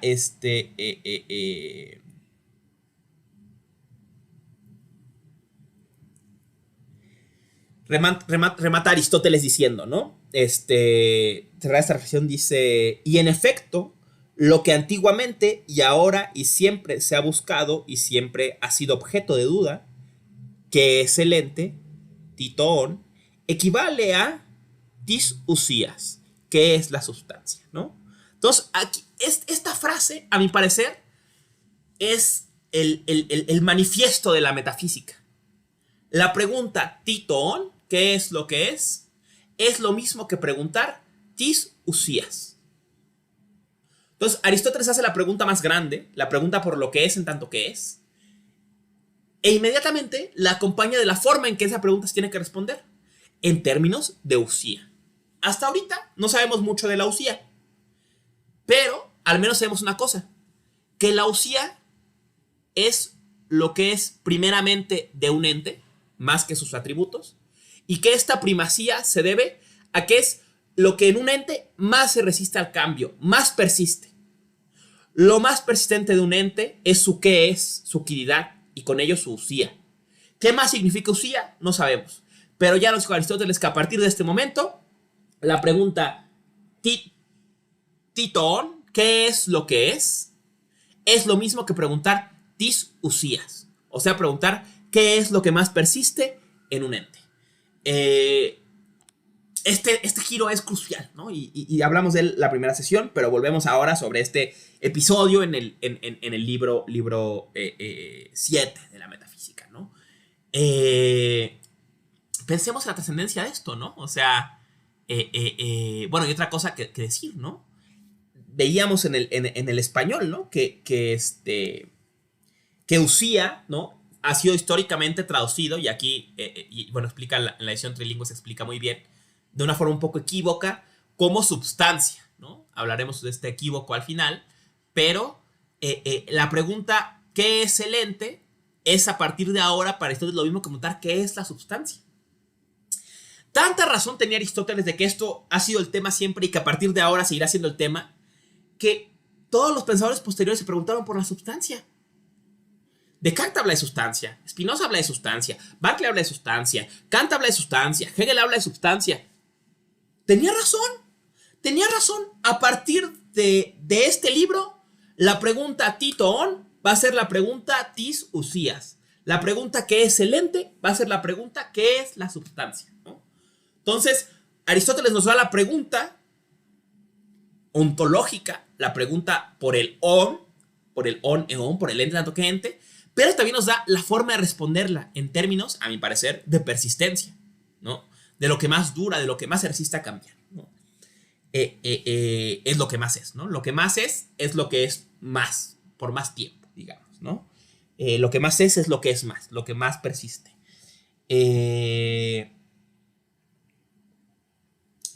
Bueno, dicho esto, ¿no? Va a decir Aristóteles, bueno, ¿y el libro 7 a quién le vamos a preguntar por la sustancia? ¿Dónde encontraremos la respuesta a la pregunta tis usías? Dice él, bueno, la tradición ha dicho que muchas cosas son, ¿no? Y dicen que los números y que los géneros y que las figuras geométricas y que los conceptos abstractos de la geometría son... Pero esos son problemáticos. Vámonos clavados, ¿no? Y dice literalmente, dice... Preguntémosle al... Dice, abre el texto, ¿no? Dokei de usía y parhein fanerontan mentois somasi, ¿no? En español dice, al parecer donde más claramente se da la sustancia es en los cuerpos. Entonces, el tema del libro 7 va a ser la usía en los cuerpos, o sea, en los entes sensibles, ¿no? Los otros, si los números, Dios o lo que sea son, eso lo dejamos para después. Ahorita vamos a aclararnos en los entes sensibles, en la mesa, en el hombre, en la silla, ¿no? Ese va a ser el tema de este libro 7, ¿no? Entonces, vamos a preguntar la pregunta tis usías, la pregunta titón, que es la pregunta tis usías, ¿no? La pregunta ¿qué es el ente? que se convirtió ahora en la pregunta ¿qué es la sustancia? Se la vamos a preguntar a los entes sensibles. Y eso quiere decir, por lo que vimos hasta ahora, que le vas a preguntar al sensible ¿qué en ti es lo que es en mayor grado o en sumo grado o primeramente? En los términos, ¿qué en ti es lo que más persiste, lo que más se resiste a cambiar, ¿no? Y esto va a ser a partir del libro 3, ¿no? Libro 3 empieza con la misma estrategia que he usado desde el libro 5, ¿no? Dice Legetai de Usía, Emen, Pelonajos, al Tetara y Gay Tetara y Ge Malistá. O sea, de la sustancia se habla al menos en 4 sentidos principales, ¿no? O sea, sustancia, usía, puede significar 4 cosas, ¿no? ¿Qué puede significar usía? Usía puede significar Kaigar Toti Ene Inai, históricamente traducido como, en efecto, la esencia. Puede querer decir Kaito Kazolu, lo universal. Puede querer decir Kaitogenos, el género. O puede querer decir, el cuarto sentido es Toipokeimenon, ¿no? Puede querer decir el sujeto o sustrato, ¿no? Entonces, usía puede significar 4 cosas, o tiene 4 sentidos, ¿no? Toti ene inai, tradicionalmente traducido como esencia, lo universal, el género y el hipokeimenon o el sustrato, ¿no? Ahora, va a decir Aristóteles, como vamos a hablar de sensibles, no prestemos atención ni al universal ni al género, porque eso nos mete en otro tipo de entes problemáticos, ¿no? Entonces, la usía de un ente sensible, o sea, de la mesa del hombre, ¿no? Ha de ser o bien el toti ene inai, la esencia, o el hipokeimenon, el sustrato. Hipokeimenon, literalmente, lo que subyace, lo que está hipo, abajo, ¿no? Lo mismo que subjecto, ¿no? Substare, lo que está abajo, ¿no? En latín. Misma formación, mismo concepto el que se quiere reflejar, ¿no? Entonces dice Aristóteles, bueno, la verdad es que pareciera que el mejor candidato para ser usía, el sentido de usía, es hipokeimenon, ¿no? Porque el hipokeimenon, el sujeto, todo se dice del sujeto, pero él no se dice de nada, porque todos los atributos, ¿no? Si es blanco, si es negro, si es azul, todos descansan en el sustrato, en ese algo, ¿no? Que es blanco, negro o azul, ¿no? Entonces Aristóteles, pareciera de entrada que usía es hipokeimenon, que usía es substantia, es subjecto, ¿no? En latín, o sea, es lo que está hasta abajo. Y pensemos, ¿no? Esta lógica fundacionalista que está dando Aristóteles, ¿no? Es como si el ente fuera, no sé, ¿no? Como pues sí, ¿no? Como una, como este juego de manos, ¿no? En que manitas calientes, uno pone una mano y la otra y la otra y la otra, ¿no? El ente sensible es esto, ¿no? Y la pregunta es por lo que substare, lo que está hasta abajo, ¿no? Imaginemos, yo a veces me lo imagino como un pastel, ¿no? O sea, al pastel uno le pone mermelada y cachitos de durazno, y le pone crema pastelera, y le pone chispitas, y le pone el dibujo del Chems, y le pone una velita, ¿no? Hay un montón de cosas así, arriba, ¿no? Pero ¿cuál es la sustancia del pastel? Que es el hipokeimenon, pues el parecito, ¿no? O sea, en lo que descansa todo esto, ¿no? Todo estas cualidades, ¿no? Entonces, tiene sentido el razonamiento de Aristóteles, ¿no? Que la usía sea substancia, sea hipokeimenon, sea lo que está hasta abajo, en lo que recaen o en lo que descansan todas las cualidades, ¿no? Y entonces Aristóteles va a proponer, antes de leer el comentario de Cáncer, digo esto, propone una estrategia que podríamos llamar una especie de arqueología o paleontología ontológica, ¿no? Qué bonito se oye, ¿no? O sea, una excavación en el ente, ¿no? O sea, vamos a rascarle al ente para ver qué hay en los cimientos, qué hay hasta abajo.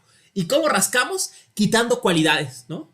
Entonces, quitémosle, imaginemos el ente y despojémoslo de su color, de su textura, ¿no? Imaginemos a mi ayudante de profesor, mi botella, ¿no? Que siempre me está acompañando, ¿no? Aunque siempre cambio de botella como buen profesor negligente, ¿no? Siempre tengo un ayudante distinto, ¿no?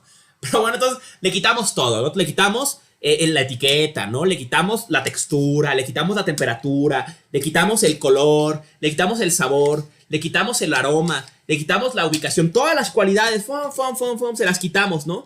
¿Qué estamos buscando en esta actividad de excavación, ¿no? Quitar todas las cualidades y ver qué está hasta abajo.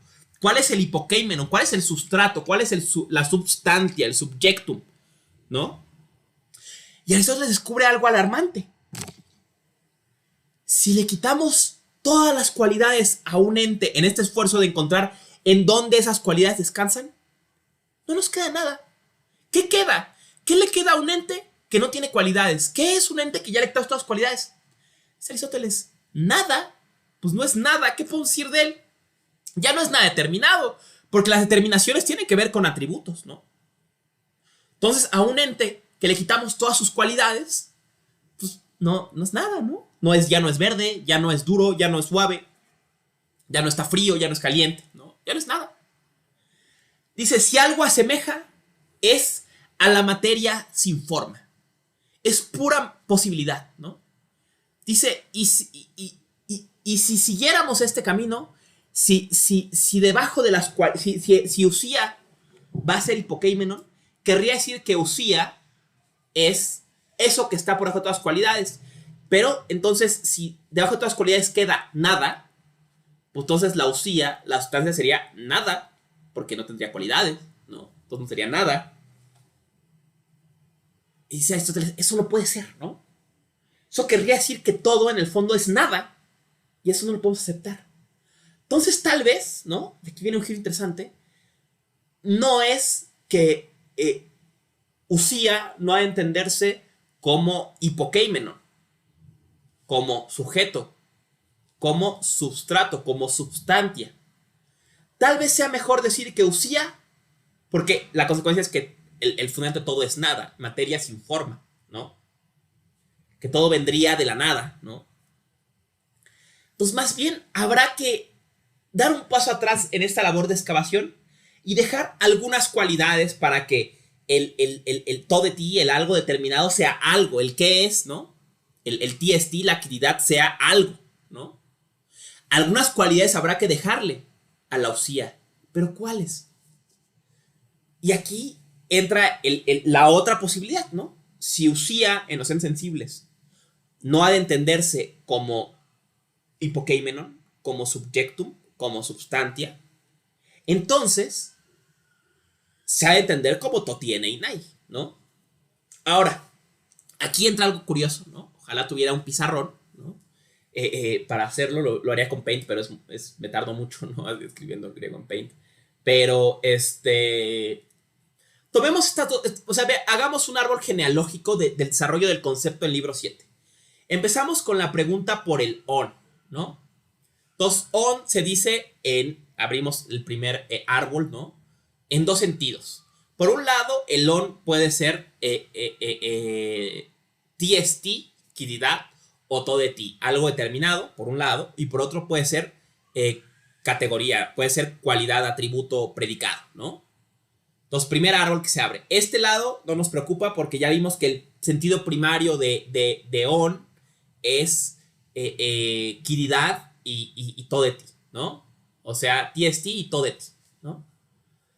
Luego, dijimos que el TST de algo, el TST de algo, la quididad de algo, es lo mismo que decir la Usía de algo, ¿no? Entonces, ya vimos de on a TST, de TST a Usía. Intentamos ver si Usía era hipokeimenon, resultó que no, por la consecuencia terrible de que todo sea nada, o que todo venga de la nada, o que las cualidades de las cosas cansen en nada. Y el resultado fue que ha de ser totiene inai. Entonces, en el fondo, on es preeminentemente TST, TST es lo mismo que Usía, y Usía es totiene inai, ¿no? Tienen presente en su cabeza este linaje, ¿no? Antes de ir con eso, se me olvidó que había una pregunta, perdón. Este,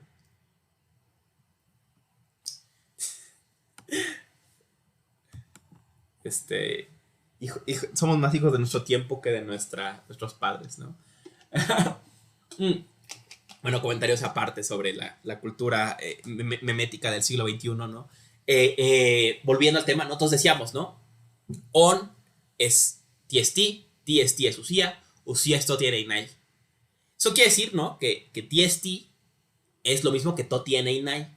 Lo curioso, colegas, es que TST decíamos que era TS que ST es, ¿no? Se traducía, ¿no? Como el que es, ¿no? TOTI NAI, to es lo, ¿no? El pronombre neutro. Ti, que, otra vez, ¿no? El mismo ti de TST. Lo que. Y en vez de sti, ahora tenemos este sti desdoblado en la misma palabra, o sea, en es, pero en dos formas verbales, ¿no? En, que es como era, digamos, y einai, ser, el infinitivo de eimi, ¿no? Entonces resulta, ¿no? Que el gran descubrimiento de Aristóteles es que el que es de algo, ¿no?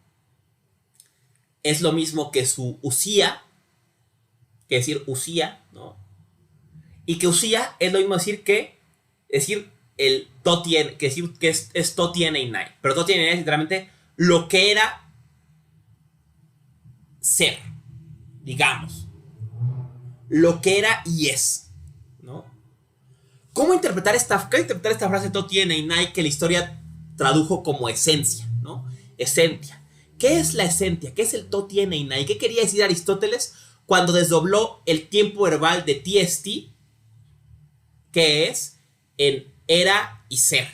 ¿Qué intenta expresar este desdoblamiento verbal, no? También me he pasado largas noches en vela cuando no hay luz en mi casa, viendo al techo, preguntándome esta cuestión, ¿no?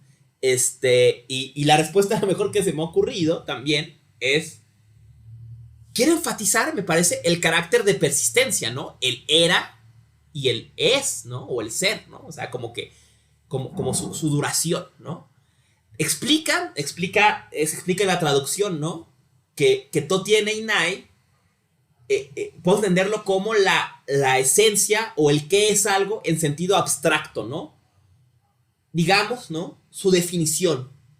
De ahí que luego el tema del libro sean las definiciones, ¿no? O sea, la esencia de algo, el totien einai de algo es, dice Aristóteles, lo explica muy bien. A ver, déjenme encuentro la frase, ¿no?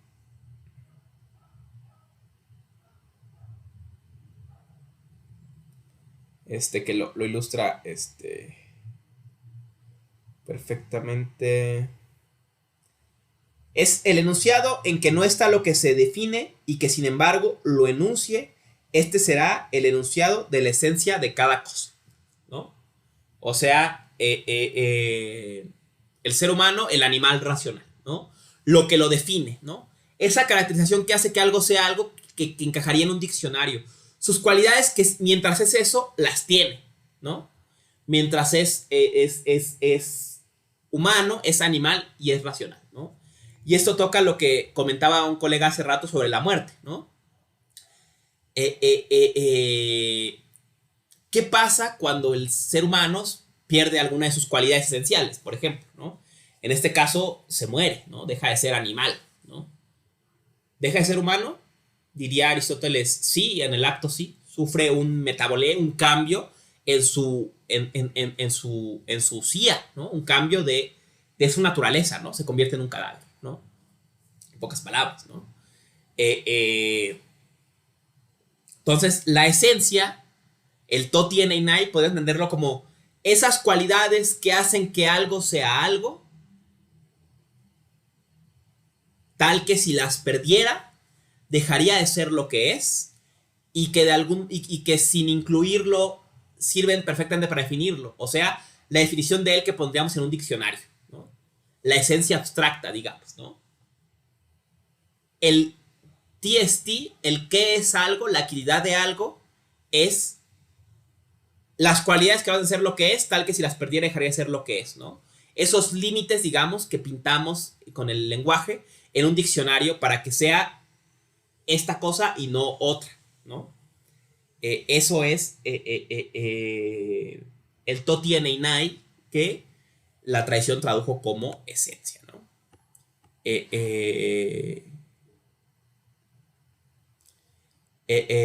A ver, al rato, si quieres, volvemos sobre las dudas que puedas tener sobre el tema del griego, pero vamos a recapitular brevemente libro 7, ¿no? Entonces, libro 7 empieza con la pregunta, bueno, con el tema del ente, ¿no?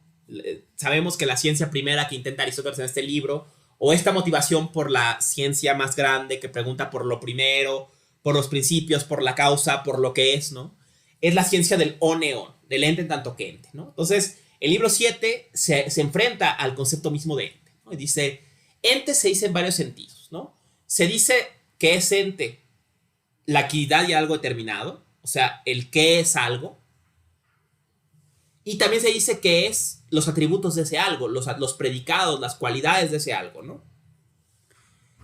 Pero es obvio, piensa Aristóteles, que el sentido fundamental o preeminente de on, de qué, de es, ¿no? De qué es, de lo que es la actividad, el qué es algo y no sus atributos, ¿no? Primera distinción que nos ofrece. Entonces vamos a irnos para entender la pregunta, ¿qué es el ente tanto que ente? Vamos a tener que entender qué es la actividad de ese ente, ¿no? O sea, lo que hace que sea lo que es, ¿no? Dice, decir quiridad es lo mismo que decir usía. Y a partir de ahora preguntaremos en términos de la usía. Y la usía es primero que sus cualidades, porque es primero en el lenguaje, es primero en el conocimiento, y decíamos, es primero en el tiempo. O sea, porque es separable de sus atributos, porque los atributos van y vienen, y la quiridad, la usía, se queda, ¿no? Y luego va a intentar entender qué es usía, ¿no? Va a darnos 4 posibilidades. Usía es Toti Eneinai, esencia. Usía es universal. Usía es género. O usía es hipokeimenon, ¿no? Como el tema de este libro son los sensibles, nos despachamos de entrada el género y el universal. Entonces quedamos, para entender la usía de los sensibles, lo que hace que sean lo que son, el sustrato de su ser, ¿no? Con la posibilidad de que sea o el hipokeimenon o el Toti Eneinai. De entrada parece que es el hipokeimenon, pero el hipokeimenon tiene el problema de que si lo buscamos quitando cualidades y nos deshacemos de todas las cualidades, no nos queda nada determinado, no nos queda nada que es, ¿no? No nos queda ninguna cualidad, nos queda nada, ¿no? Entonces, so pena de que todas las cualidades cansen en nada, hipokeimenon no puede ser usía, ¿no? O sea, usía no puede entenderse preeminentemente como hipokeimenon, ¿no? Como sustrato, como sustancia, ¿no? A entenderse mejor como Toti Eneinai, que decíamos que la tradición ha traducido como esencia, ¿no? La esencia es las cualidades que hacen que algo sea algo, tal que si las perdiera dejaría de ser lo que es, al grado que son las cualidades idóneas para poner en un diccionario, en una enciclopedia, para definir algo, ¿no? Todo lo que tenga estas cualidades va a ser esto, y si no tiene alguna de estas, no es esto, digamos, ¿no? Lo que corta perfectamente el ser de algo, tal que si alguna de estas cualidades no las tuviera, no sería esta cosa en cuestión, ¿no? No sería tal que es, ¿no? Tal quiridad, ¿no?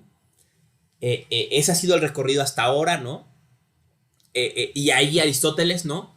A partir de entonces va a lanzar una larga reflexión sobre las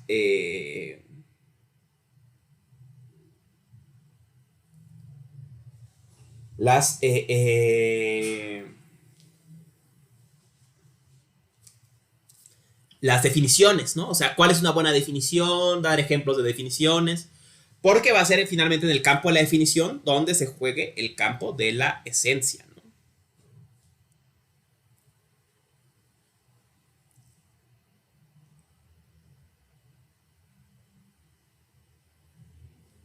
En fin, resumidas cuentas, ¿no? Estaba revisando si hay algo más que decir, ¿no? Hicimos un recorrido sobre el libro, sobre la metafísica de Aristóteles, esta compilación de lecciones que formó Andrónico de Rodas y que dieron forma a la disciplina de la metafísica, ¿no?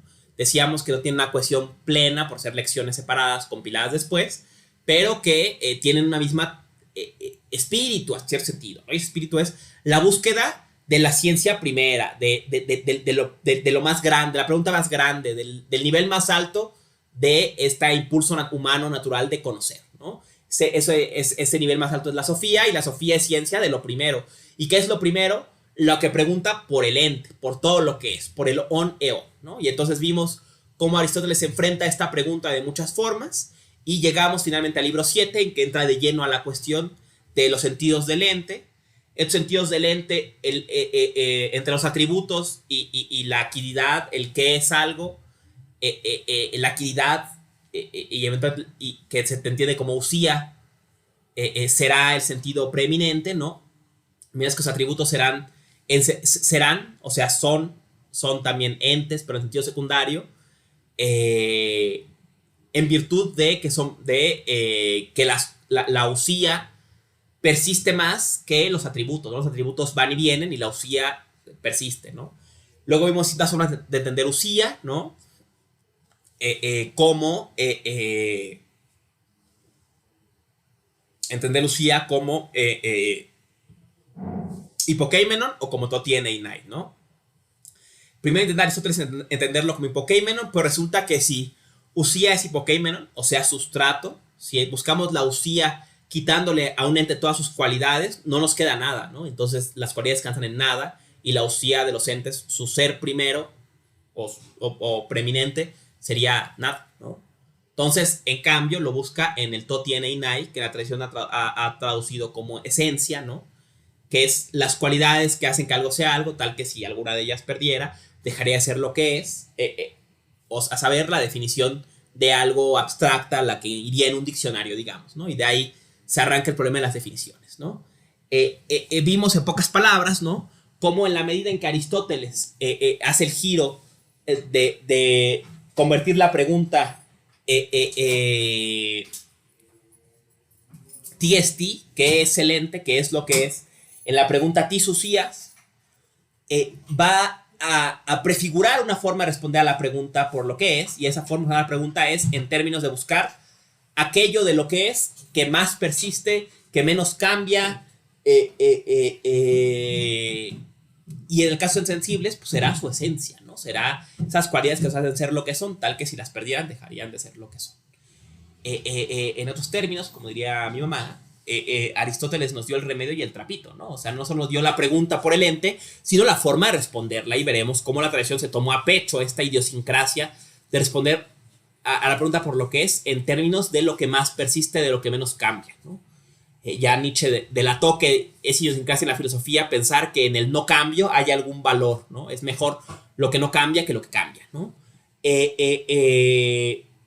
Pero bueno, ¿no? Termino esta clase, antes de pasar a un rato para preguntas, aunque ya se extendió más de lo que hubiera querido, ¿no? Con una nota sobre traducción, ¿no? Es curioso, ¿no? Que la tradición griega y latina optara por traducir usía como substantia y eventualmente como substancia, ¿no? O sea, vemos cómo la traducción latina substantia, ¿no? Si algo se asemeja es a el griego hipokeimenon, ¿no? Y ya vimos las consecuencias funestas, ¿no? De que el hipokeimenon sea entendido como usía, ¿no? Si el hipokeimenon es usía, si la usía es substantia, pues querría decir que en el fondo el ser de las cosas es nada, ¿no? Su ser descansa en nada, ¿no? No hay, están infundadas, no hay un fundamento, ¿no? Y curiosamente, ¿no? Este guiño en la tradición, ¿no? Radical a que el fundamento de todas las cosas es nada, ¿no? Pues queda ahí enmascarado en el término sustancia, ¿no?